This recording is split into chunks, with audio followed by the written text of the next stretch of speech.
जो आज इस भव्य ऐतिहासिक कार्यक्रम में ऋषि गालव की तपस्वी भूमि में इस लाल टिपारे आदर्श गौशाला में हम सब के साथ यहां जुड़े हुए हैं। आप सबका तहे दिल से स्वागत है। आज 2 अक्टूबर का दिवस है। 2 अक्टूबर का दिवस भारत के इतिहास में नहीं, विश्व के इतिहास में नहीं, लेकिन ब्रह्मांड के इतिहास में स्वर्ण अक्षरों के साथ लिखा गया है मेरे भाई और बहनों। आज इस 2 अक्टूबर के दिन हमारे देश विश्व के एक नहीं लेकिन 2 महान मार्गदर्शकों का इस पृथ्वी पर जन्म हुआ था। एक तरफ हमारे राष्ट्रपिता बापू महात्मा गांधी जी, जिन्होंने अहिंसा के आधार पर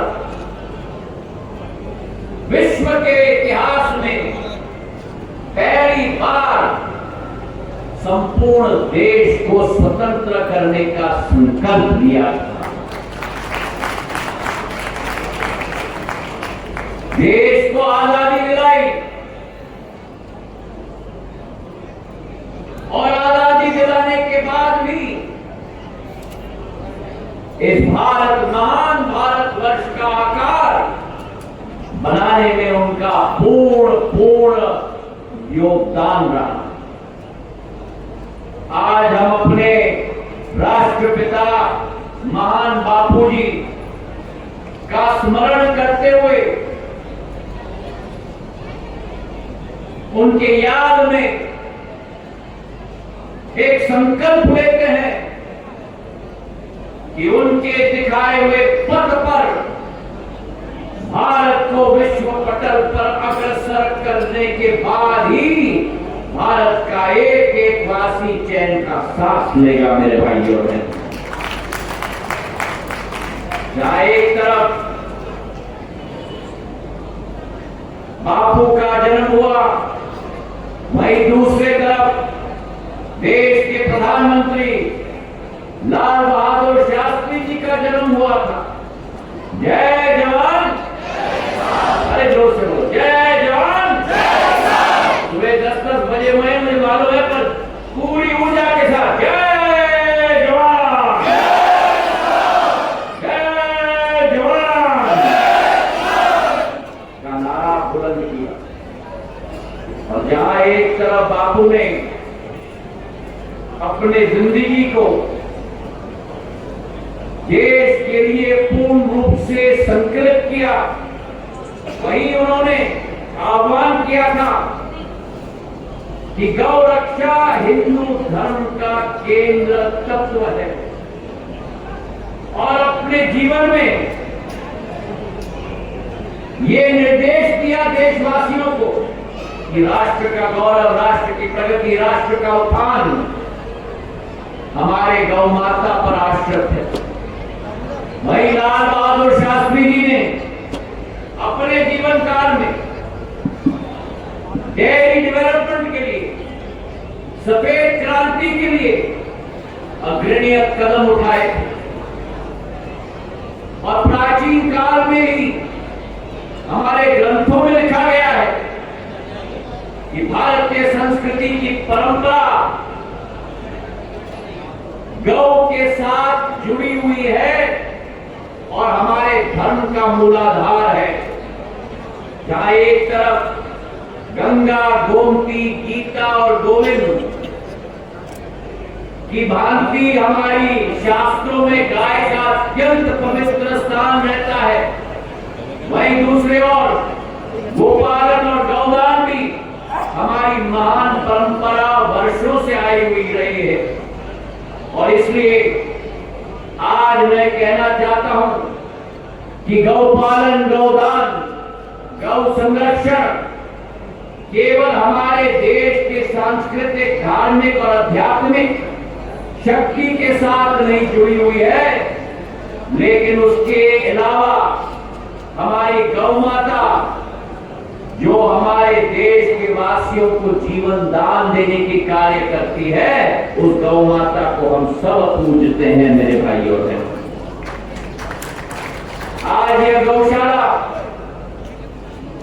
प्रधानमंत्री जी जब 2 अक्टूबर के दिन पर पूरे देश की जनता को आह्वान कर रहे हैं, मेरे ग्वालियर के लाल टिपारे की गौशाला का बायो सीएनजी प्लांट का उद्घाटन भी किसी और के द्वारा नहीं, लेकिन प्रधानमंत्री नरेंद्र मोदी जी के हाथों के आधार पर किया जा रहा है मेरे भाइयों। प्रधानमंत्री जी ने सदैव एक संदेश देश को दिया है, एक संदेश दिया है पर्यावरण रक्षा की, एक संदेश दिया है स्वच्छता की, एक संदेश दिया है सतत विकास की, एक संदेश दिया है देश की सेवा में अपना जीवन का कण कण का योगदान का। और आज इसलिए मैं आज हमारे लाल टिपारे की गौशाला में आदर्श गौशाला नगर निगम और इंडियन ऑयल कॉर्पोरेशन के संपूर्ण टीम के साथ, भरत सिंह जी भी आए हमारे सांसद जी, संपूर्ण टीम के साथ उनको बधाई देना चाहता हूं कि इतने कम समय में इन्होंने इतना उत्कृष्ट कदम उठाया है। तालियों की गड़गड़ाहट से उनको धन्यवाद दिया। मैं जब पहली बार ऋषि महाराज जी और चिरंजीव जी महाराज जी के साथ यहाँ आया था, मेरा दिल का लगाव इस गौशाला के साथ जब कदम मैंने यहाँ रखा तब से शुरू हो चुका। यहाँ सांसद निधि से 2 करोड़ रुपए की राशि से हमारी गौ माता के लिए 70,000 स्क्वायर फीट के 3 नए शेड आज बन चुके हैं। चारा के लिए, पानी के लिए 2 लाख स्क्वायर फुट का मैदान संरक्षण हमने कर लिया है। और आज जहां एक तरफ गौ माता का संरक्षण हो रहा है, गौ माता के लिए चारा और पानी का जगह दिया गया है, शेड बन चुका है, वहीं एक सीएनजी का सुंदर 31 करोड़ रुपए का प्लांट का उद्घाटन भी आज प्रधानमंत्री के कर कमलों के द्वारा किया गया। 31 करोड़ रुपए की लागत से ये प्लांट की शुरुआत की जा रही है। अभी हमारे मास्टर ऑफ सेरेमनी ने कहा था 2 टन प्रतिदिन गैस का प्रोडक्शन इस प्लांट से किया जाएगा, साल में 700 टन। और उसी के साथ साथ हमारा गोबर का भी प्राकृतिक खेती के लिए 20 टन प्रतिदिन, मतलब 14,000 टन प्रति वर्ष इसका भी पूर्ण प्रोडक्शन इस प्लांट से किया जाएगा। अब प्रश्न है कि इसका इस्तेमाल कहां किया जाएगा। नगर निगम के हमारे दोनों मनोज तोमर जी, हरिपाल जी यहाँ हैं, नगर निगम के कमिश्नर यहाँ हैं।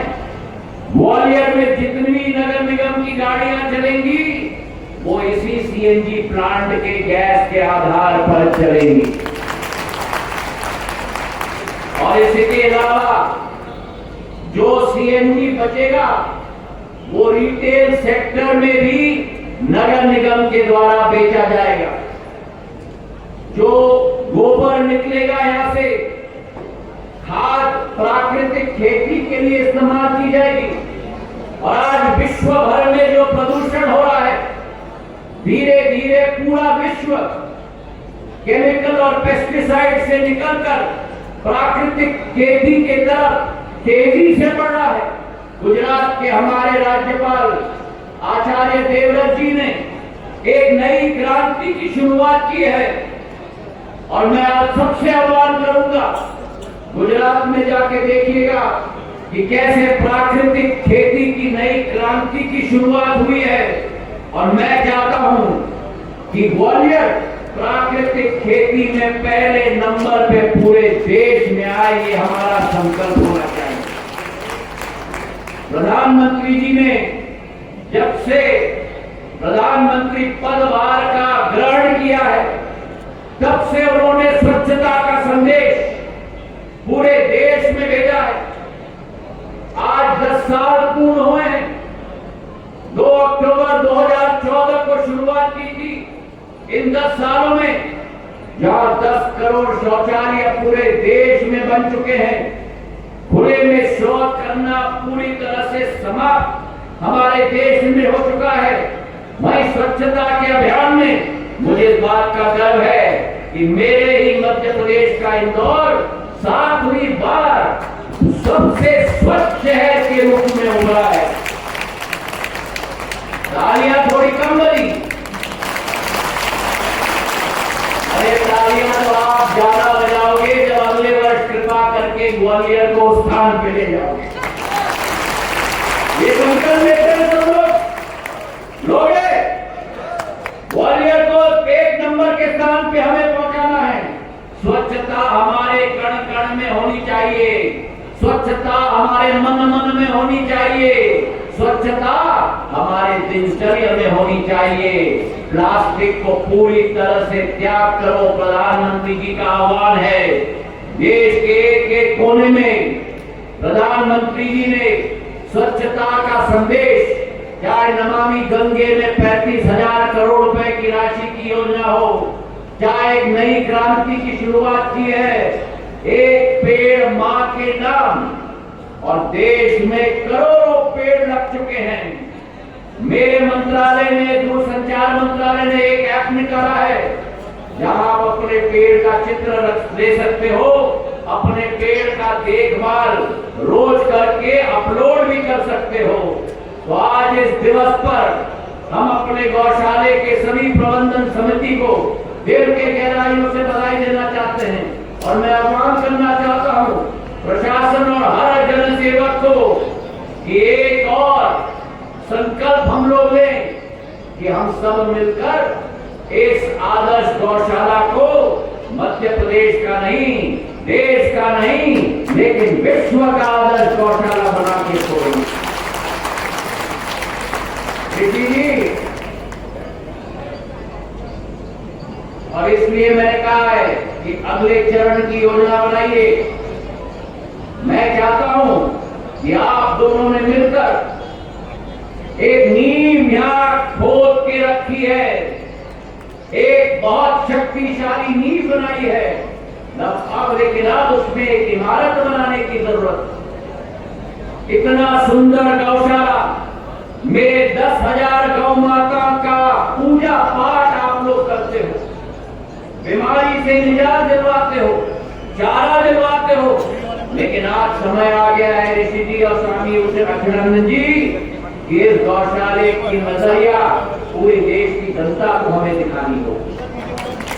इस गौशाले को इको टूरिज्म का भाग बनाइए। यहाँ पर्यटक आए, देखें कि माँ भारती के धरती पर कैसे गौ माता का संरक्षण किया जाता है।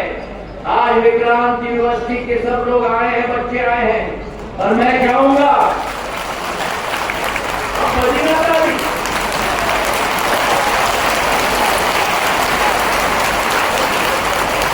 मैं कभी किसी को भूलता नहीं, और मैं चाहूंगा, मैं प्रशासन से भी निवेदन करूंगा कि हर हफ्ते, हर पखवाड़े पर किसी एक स्कूल के बच्चों को हम यहाँ लेके आए, दिखाने के लिए कि अगर सेवा की जाती है तो सेवा का उदाहरण सबसे सर्वश्रेष्ठ मेरे आदर्श लाल टिपारे के गौशाले में मिलता है। स्कूल के बच्चे को यहाँ आए, उनसे सेवा करवाएं, गौ माता की सेवा करवाएं, स्वच्छता की सेवा करवाएं, गौ माता को चारा दिलवाएं, हम अपने जीवन में आधुनिक जिंदगी में ये इन सब चीजों को भूल गए हैं। ये सब चीज जीवन की आधारशिला बननी चाहिए। और मैं चाहूंगा हमारे दोनों महाराज जी से कि आप एक पूरा मानचित्र बनाकर मेरे पास लेके आओ और इसको अगले श्रेणी तक ले जाने का संकल्प आज आपके सामने एक जनप्रतिनिधि होने के नाते आपके साथ मैं लेता हूं। इन्हीं शब्दों के साथ बोलो मेरे साथ, भारत माता